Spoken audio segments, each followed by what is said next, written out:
is a good day. Ma saan täna oma teise vaktsiini kätte, mida ma olen märtsikuus saadik oodanud. Ehk siis ma olen nagu kinda anxious, sellepärast et mul on nagu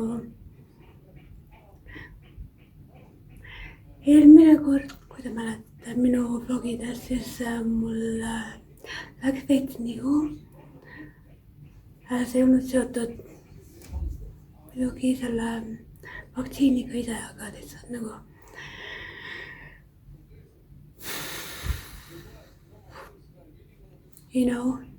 kinda paranoid, anxiety, stress. Aga vähemalt ma tean, et ma täna saan selle kätte. Mind jäetakse ööseks haiglasse sisse, just in case.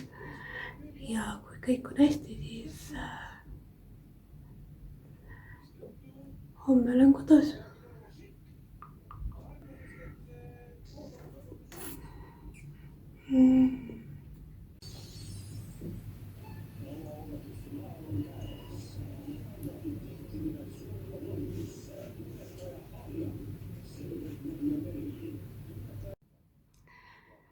Mul on siis vaktsiin tehtud. Siin on see ilus plaaster.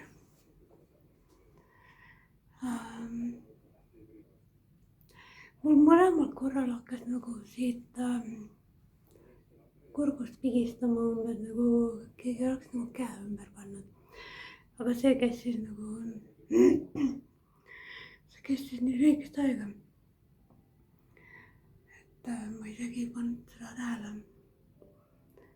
Aga võrreldes eelmise korraga ma ütleks, et mul läheb tegelikult üllatavalt hästi.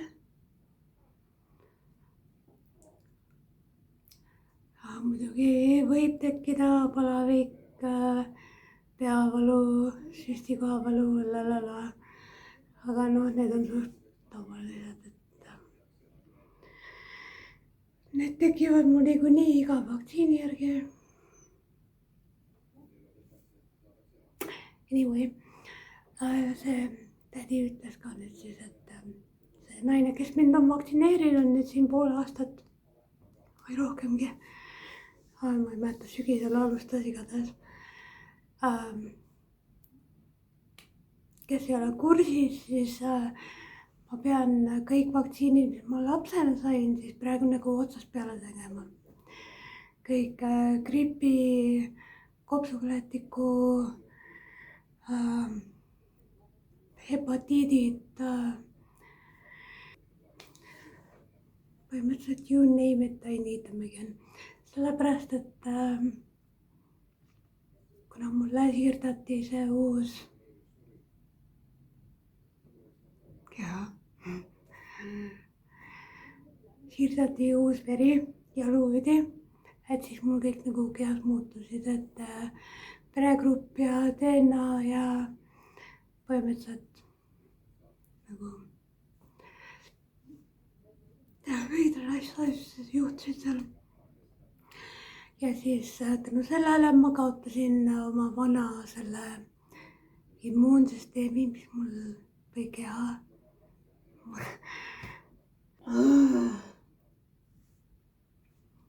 Minu vana keha dead gone, nagu Taylor Swift ütles, oh, she's dead. Ehk siis põhimõtteliselt nüüd mul on see uus siirdatud keha, kus mul jookseb siis saksa veri. Ei, ma ei ole kohtunud oma saksa perega. Ma ei ole ka enda vanematega enam geneetiliselt 99% sobitav. Ehk siis mul ei ole enam oma vanemate DNA-d. Mul on oma doonori DNA. Ja siis sellepärast peabki kõik nagu, mu keha restardib ühesõnaga. See on nagu arvuti, et paned selle reboot ja siis võtma otsast peale. You get it. Ühesõnaga, ma saan hakata edasi nüüd tegema neid vaktsiine.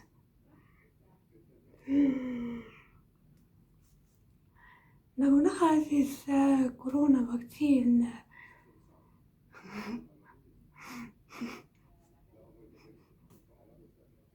võtab ära rääkimisoskuse.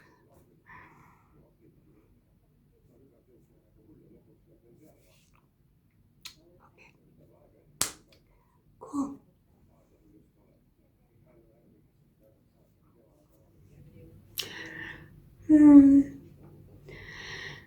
Nagu näha, siis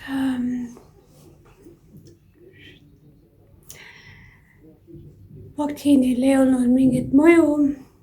Noh, välja arvatud see, et nagu kondid hakkasid valutama, aga see oli nagu nii ajutine, et ma olen üllatunud, et mul kuidagi nagu nii hästi läks. Ma olin nii valmis nagu selleks, et midagi läheb niikuinii viltu ja no põhimõtteliselt ma arvasin, et jälle tekib mingi uus põletik.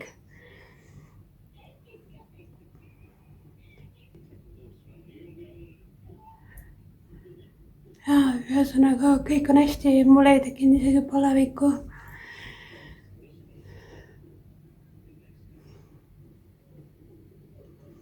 Mu psühholoog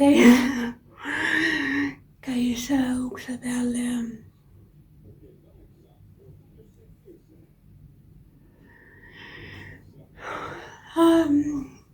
ei suuda minust lihtsalt eemal hoida.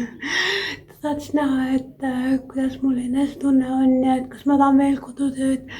Mõtlesin, ma ei ole veel eelmisega pihta hakanudki, sest ma alles sain oma sellest paremast käest sabaks, nii et nüüd ma lähen koju ja hakkan joonistama.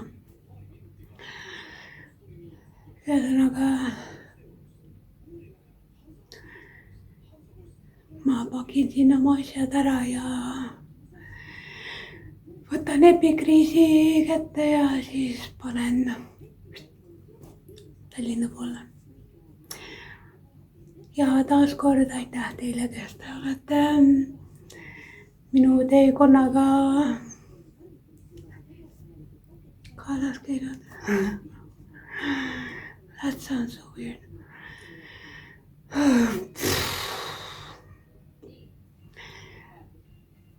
Anyway, mul on praegu kõik hästi. Järgmise korrani loodetavasti ma niipea enam haiglasse ei satu, aga räägi oma plaanidest Jumalale ja siis ta hakkab naerma. So, olge tublid.